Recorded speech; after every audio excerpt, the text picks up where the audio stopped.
Hello, all my Aries friends. Welcome to springtime. And for those of you who have been asking me if I'm going to be offering a special, I am. If you go to my website, MaxineTaylor.com, you'll have all the information you need. I know that money is tight, and this is why I'm offering a spring special. Okay. Aries, I've got your forecast here for April, and I can't wait to share this with you. You're going to love it. All right. First of all, let me put on my glasses. Oh, that's much better.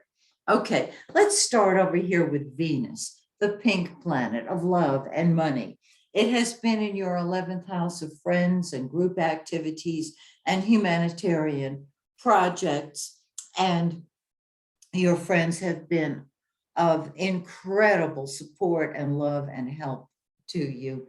Well, on the 5th, now today is April 1st, and so in just a couple of days, it's going to move into your 12th house, where you're going to want to be perhaps alone with that one special someone, if there is somebody special in your life.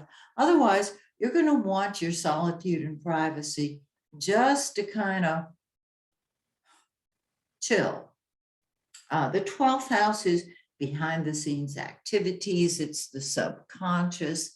It's just spiritual recharging. It is beautiful. Okay, that's the first planet. The second, Mars. We got Venus, which is love, and Mars, which is war or passion. So with Mars in your 11th house, you've been fighting either with or for your friends, either with or for humanitarian activities and groups.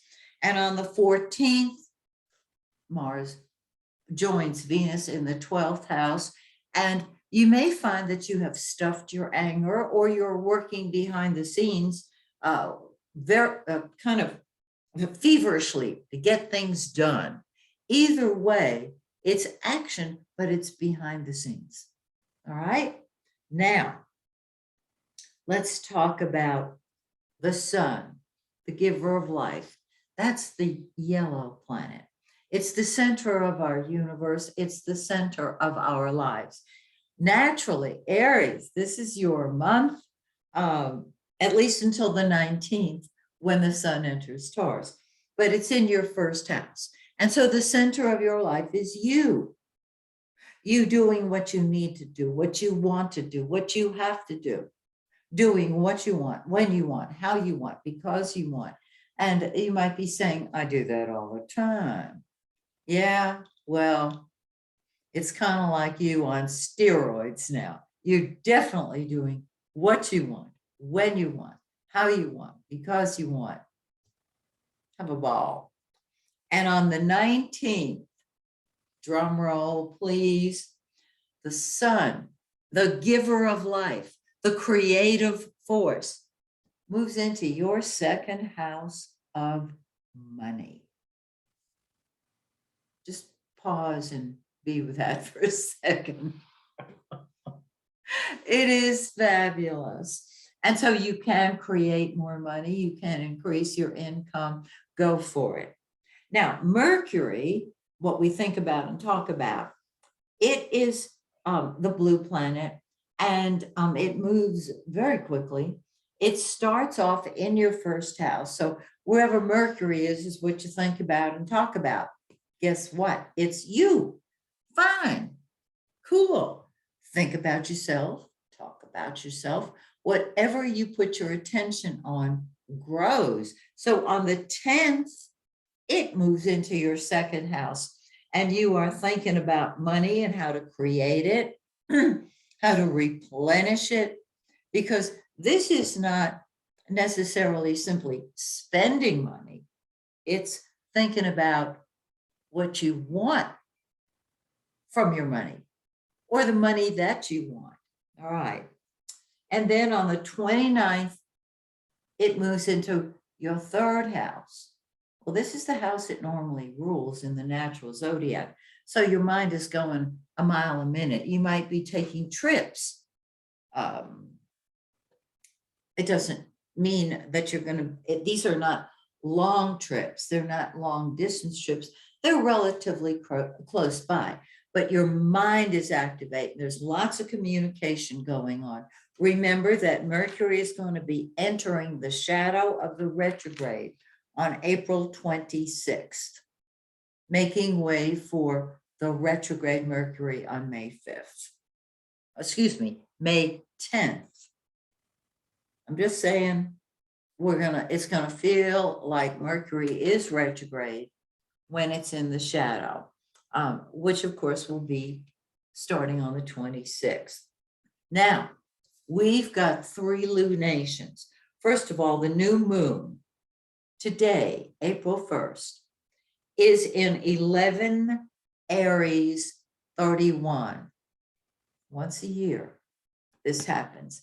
Go for it. It is your turn. It is your time.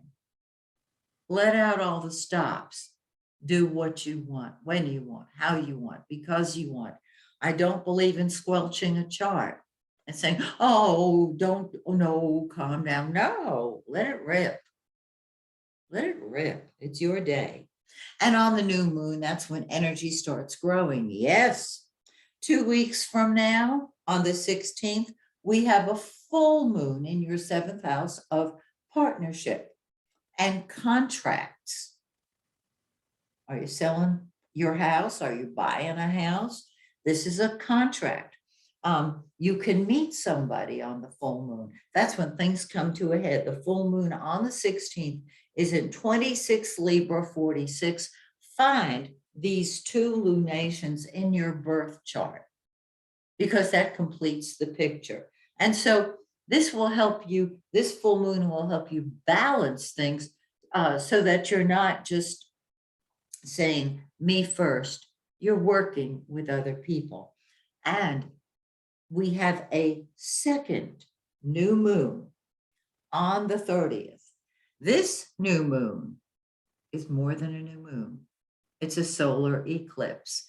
And eclipses normally occur in pairs. And so there will be another eclipse in May, of course. Join me next month. And usually we feel the effects of an eclipse about a week or 2 before it occurs, and until the next pair come along, which are usually about 5-6 months later. However, they're at their peak 3 to 4 months after they occur. If this eclipse, which is in 10 Taurus 28, falls on your sun, well, of course, your sun is Aries, so that's out of the question. But how about your moon or your ascendant? That is a new life eclipse. And that's going to last for at least a year. And this particular new moon is in your 2nd house of money. And this is you creating money. I love it, don't you? I hope you have a wonderful birthday. And of course, you Taurians are coming in to this picture also. Happy birthday to you as well. I'll get to Taurus in a minute.